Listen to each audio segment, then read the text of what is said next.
নমস্কার বন্ধুরা, Sunanda village cooking চ্যানেলে আবারও তোমাদের স্বাগত জানাই। আজকে কিন্তু আমি সব থেকে সেরা স্বাদের চিকেন রেসিপি নিয়ে চলে এসেছি। একদমই সব থেকে সেরা হয় এই ভাবে চিকেনটা রান্না করলে।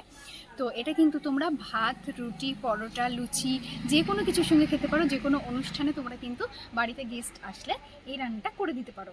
তো তার জন্য এখানে নিয়ে নিয়েছি চিকেন, ভালো করে ধুয়ে রেখেছি। আর এখানে দেখতে পাচ্ছ আমি আদা, রসুন, আলু, পেঁয়াজ সমস্ত কিছুই আছে। তোমরা চাইলে এই চিকেন রেসিপিতে আলু দিতে পারো, আবার চাইলে না দিতে পারো। আমি কিন্তু আলু দিলাম, যেহেতু বাড়ির সবাই আলু খেতে ভালোবাসে চিকেনের মধ্যে। তো তার জন্য কিন্তু আমি আলু দিলাম। তোমরা চাইলে না দিতে পারো, কোনো অসুবিধা নেই। তবে দুটোতেই কিন্তু খুব ভালো লাগবে। তো বন্ধুরা, তোমরা অবশ্যই কিন্তু পুরো রেসিপিটা দেখবে। ভিডিওটা বেশি বড় হবে না, ছোটই হবে। আর যে সমস্ত নতুন বন্ধুরা আমার চ্যানেলে আসা এখনো পর্যন্ত চ্যানেলটা সাবস্ক্রাইব করে নাওনি, তারা সাবস্ক্রাইব করে পাশে বেল আইকনটা প্রেস করে রাখো। আর ভিডিওটি পুরো দেখবে, ভালো লাগলে অবশ্যই একটা লাইক এবং একটা শেয়ার করে দিও। তো বন্ধুরা, চলো বেশি দেরি না করে রান্নাঘরে যাওয়া যাক। তো প্রথমেই কিন্তু কড়াইতে তেল গরম হতে বসিয়ে দিয়েছি। তেল গরম হয়ে গেছে, এদিকে কিন্তু আলুগুলো আমি এভাবে কেটে নিয়েছি। তো কেটে ধুয়ে রেখেছি, এখন কিন্তু দিয়ে দিলাম আলুগুলো। মাংসের আলুগুলো কিন্তু একটু লাল লাল করে ভাজতে হয় এবং আমি একটু লাল লাল করে কিন্তু ভেজে নেব। দিয়ে দিচ্ছি সামান্য পরিমাণ লবণ,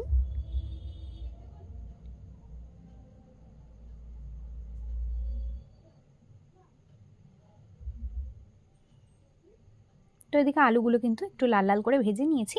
এখন আমি কিন্তু এটা নামিয়ে নেব।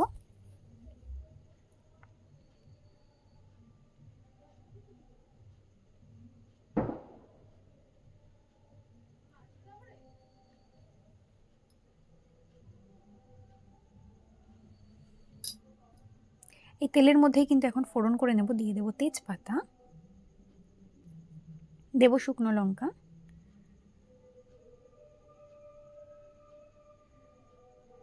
এরপর আমি দিয়ে দেব গোটা গরম মশলা,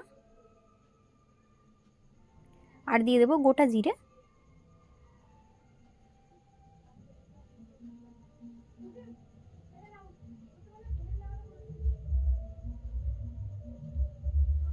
এখানে পেঁয়াজ কুচি নিয়ে নিয়েছি, পেঁয়াজ কুচি দিয়ে দেব।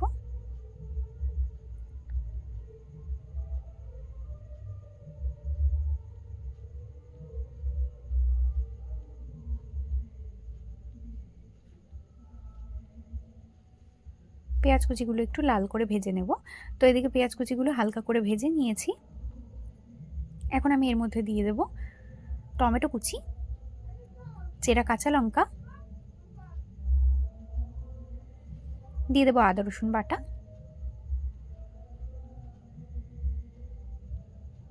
আর দেবো হলুদ গুঁড়ো,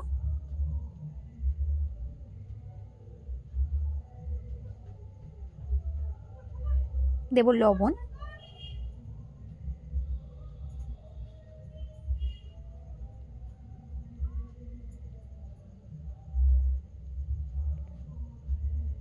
দিয়ে দেব লঙ্কা গুঁড়ো,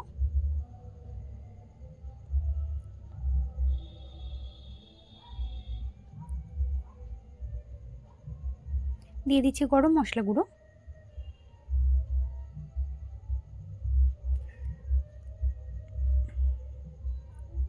অল্প একটু জল দিয়ে কিন্তু খুব সুন্দর করে সমস্ত মশলাটা কষিয়ে নেব।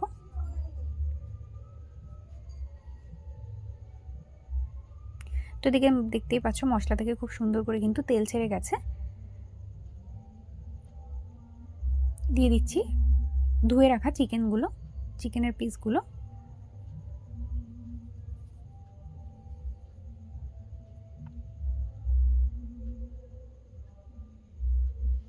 এবার কিন্তু খুব ভালো করে কষিয়ে নেব। এখন আমি এই যে ছাড়িয়ে রাখা রসুনটা কিন্তু দিয়ে দেব। ওপরের খোসাটা ছাড়িয়ে খুব সুন্দর করে কিন্তু ধুয়ে রেখে দিয়েছি। তো দেখতেই পাচ্ছ মিডিয়াম ফ্লেমে এটা কষাতে কষাতে কি সুন্দর পরিমাণ তেল ছেড়ে গেছে। এখন দিয়ে দিচ্ছি ভেজে রাখা আলুগুলো,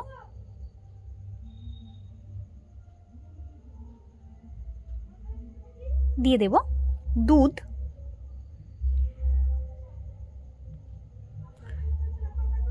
আমি আজকে প্যাকেট দুধ ব্যবহার করলাম, তোমরা চাইলে কিন্তু গরুর দুধও ব্যবহার করতে পারো। তো এই রান্নাটা কিন্তু সবথেকে স্পেশাল হওয়ার কারণ হচ্ছে এই যে দুধ দেওয়া হচ্ছে সেই জন্য। তোমরা কিন্তু অবশ্যই এভাবে যদি কখনো না বানিয়ে থাকো চিকেন কারি, তাহলে কিন্তু অবশ্যই কিন্তু এভাবে বানিয়ে দেখো, খেতে কিন্তু দুর্দান্ত হয়। আর শেষে রান্নার রঙটা তোমরা দেখবে অবশ্যই, খেতে তো হয়তো পারবে না, মানে ভিডিওতে দেখে, রঙটা দেখে হয়তো বুঝতে পারবে। তো ভালো করে দুধটা দেওয়ার পর ভালো করে বেশ খানিকক্ষণ কষিয়ে নিয়ে তারপরে কিন্তু জল ঢেলে দিতে হবে। তো এদিকে আমার মাংসের রেসিপিটা কিন্তু একদমই রেডি, আমি কিন্তু এখন এটা নামিয়ে নেব। তো ভিডিওটা তোমাদের কেমন লাগলো অবশ্যই কমেন্টে লিখে যেও। তো আজকের মতো এখানেই শেষ করছি বন্ধুরা, ভালো থেকো, টাটা।